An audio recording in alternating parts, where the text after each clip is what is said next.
Well, here we go again. New day, new adventure. And the puzzle goes on. What I'm showing you here are called door alignment shims.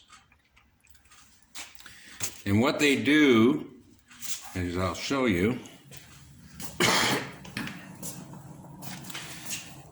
is if you can see those two holes right there, one half goes on there, and the other half goes onto the B pillar. And what they do is when you close the door and you're going down the road and you hit a bump, is they actually stop the body from flexing and the door bouncing off the quarter panel. They call them alignment shims, I'm assuming, because if they called them stop the door bouncing off the quarter panel, people might not like it. So what I've got, I ordered these about a year or so ago, and this over here, that's the originals, or what I could find of the originals in, the mountain of crap. And when these arrived, that's what I got. Of course, the bag was ripped open, and I got a hold of them and said, bag was ripped open, well, we'll send you another one. Well, a year later, this is what I got. So what I'm missing is one of the pieces which is supposed to go on the quarter, and all the screws, well, other than 3. And that screws may not sound like a big deal, but up here in the Great White North, because these are a Phillips head screw, normally what we get up here is a Robertson. I don't want anybody to look at the car 6 months down the road and ask, what are you, a cabinet maker?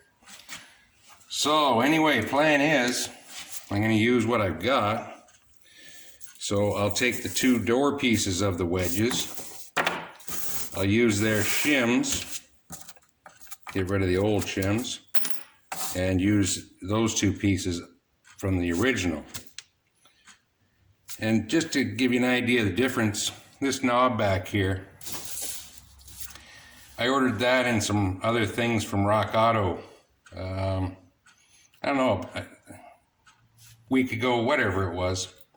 Anyway, it was 6 little items in total. 5 of them showed up in the box. That knob was marked that it was supposed to be in the box. It was missing. I get online, go to Rock Auto's site, go to returns and all that kind of thing. In about 5 clicks, we're done. Later that night, I get an email saying replacement is shipped. 2 days later, it was at my door.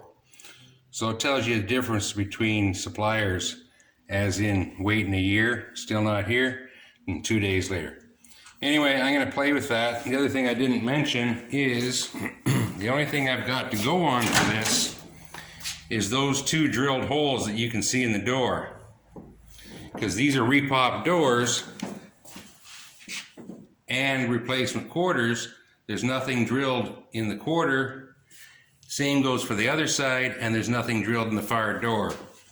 So what I'll do is I'll start out with this one, get this mounted, figure out where the other half goes, and then make templates and transfer them both to the other side. So I'll be back and see how it goes. Got the door wedges into both sides. I don't know if you... But there's the inner piece. And what they do is they close up. Don't know if you can see it in there. And when the door closes, I've got them both set so they're about 1/16 of an inch apart. You see the door gap is right on about 1/8 what it's supposed to be. So hopefully the doors don't bounce off the rocker panels. Just a quick update. As you can see, car's sitting on the floor, which pretty much only means one thing. It's going back on the trailer. What I'm going to do is I'm taking it down the road to my buddy's place, whose floor is flat, especially compared to mine. What I need to do is I want to get some measurements on the height of the car, how it sits, so that I can adjust the right of the car, because Camaros always sit low in the back end. So I'm going to adjust that with my tires, and I need somewhere to measure that other than off my floor. And got the back bumper onto it. Pretty much got everything bolted on that I can. And other than that, I'm still waiting on parts. Big surprise. The Camaro back in its natural habitat. Take it down the road, get my tires figured out, get those ordered on sometime through the week. See what kind of story I got, why they can't get them. Anyway, till next time, catch you later.